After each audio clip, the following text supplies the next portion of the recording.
This is Jerry from Unlimited Events. And I'm Melany, part of the sales team. So today we're going to be talking about the insights of Unlimited Events Group. We're going to be talking about briefs, we're going to be talking about how the quote is generated, and we're also going to be talking about how the warehouse operates. But Melany is going to unpack it for us so that we can understand the details behind receiving a brief and also doing a quote. Melany? Well, Jerry, I'll say for our team, there's no such thing as TMI. The more information, the better. It gives us all the details in one email, it avoids lots of back and forth, it saves you time, it saves me time, and the chances of you getting an accurate quote are higher. Yeah, so, but then you're talking about having enough information.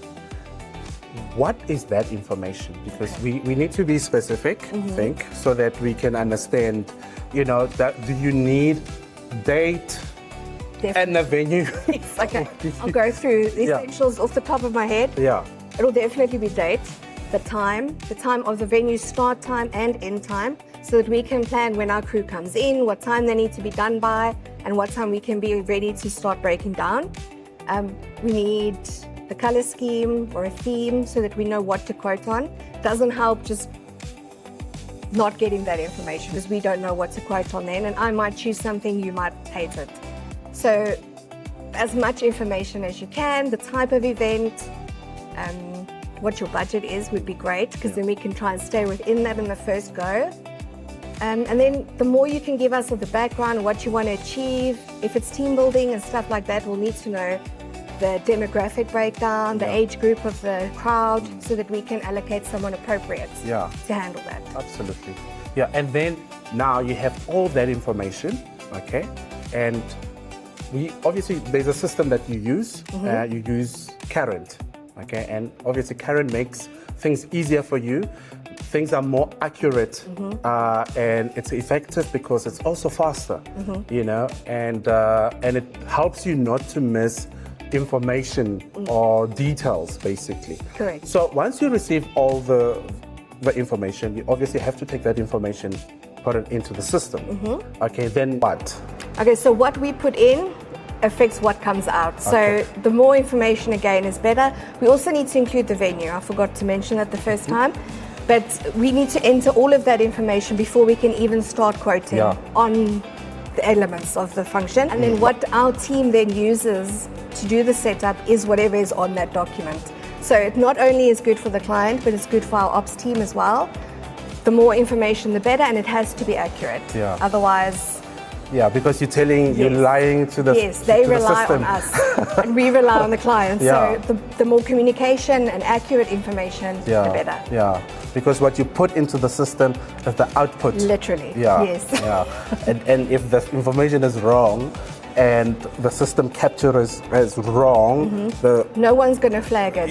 And the guys are going to have wrong information, and then you as a client, upset. you know, and the guys will be like, but this is what we got. You know, so it's very important. It's a chain reaction. Sure. And you're done with your quote. You've put all the information, you've quoted. Obviously, you send that quote to a client, okay, and obviously with the follow-up of, you know, have you received your quote? Are you happy? Is there anything we've missed or you want to add?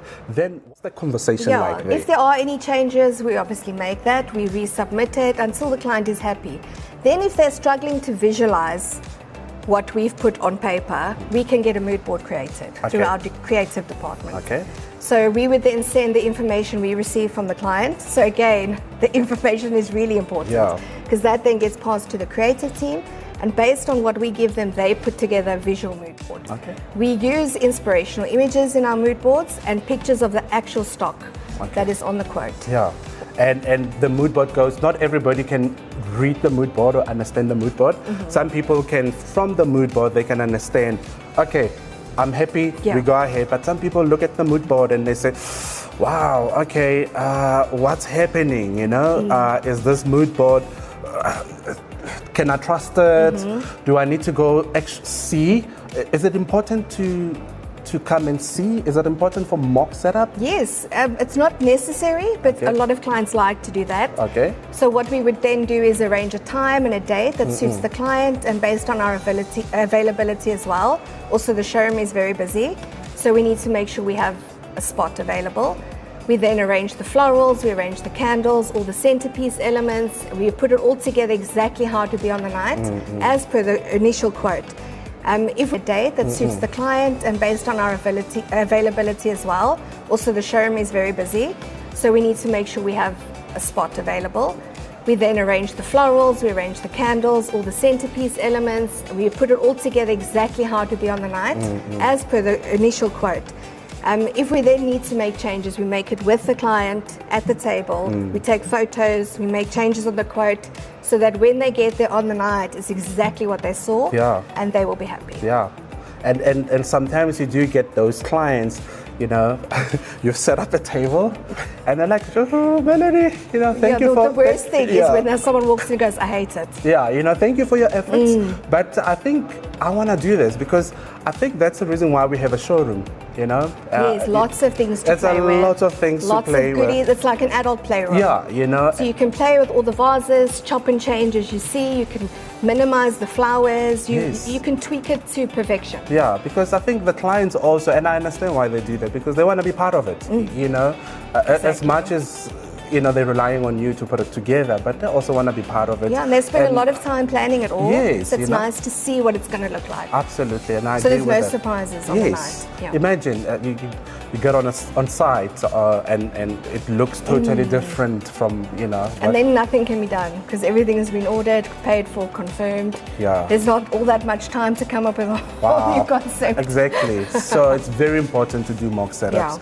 And but we have to say that the mood boards, they're also accurate. Okay, it's just 100%. How we read it. We might just read it incorrectly. Some people want to touch the vases and feel the tablecloths and really like connect with the table before they confirm that they like it. Yeah, not true that. And so now the client is happy now with this mock setup that you've put together. And then what's the next step? You know, obviously now they must pay.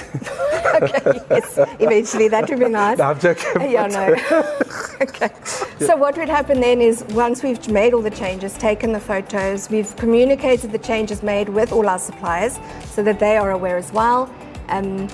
Everyone needs to be informed of any changes made. The job card will then be created, and then that'll be the information that the operational team receives on the day. So all the little small notes, details, things discussed at the mock, preferences, dislikes, any specifics goes on the job sheet. The client has confirmed the mock setup. You know, the warehouse obviously prepares the stock, making sure that you get good quality stock on site. Make sure the quantities is correct. You know, and things like that. And then obviously the guys, they load and they go on site, and there's another project there on its own, you know, because the guys now must offload. Like you said, the venue, you need to know what kind of a venue, you know, you're going to. It might be, you need to understand the logistics of the venue also. So the client has to say, listen, where you're gonna be dropping off, it's 1 kilometer. The loading bay, all the offloading details. Yeah, you know. Specific security information that is required. Sometimes some venues require IDs. Yes. Names of the crew, the vehicle details. So that information also needs to be provided. It needs to be provided so that we can prep our crew in a right manner. It just makes for a smoother process. Yeah, and then the guys that get there, they offload, and now it's the venue, you know? Yeah, now they make it look like the mock. Yeah. In a bigger scale. Yeah, absolutely. So, well, there you have it. If you have any questions, please do get hold of us on Facebook, Instagram, and ask us any questions, and we are willing to answer anything from your side.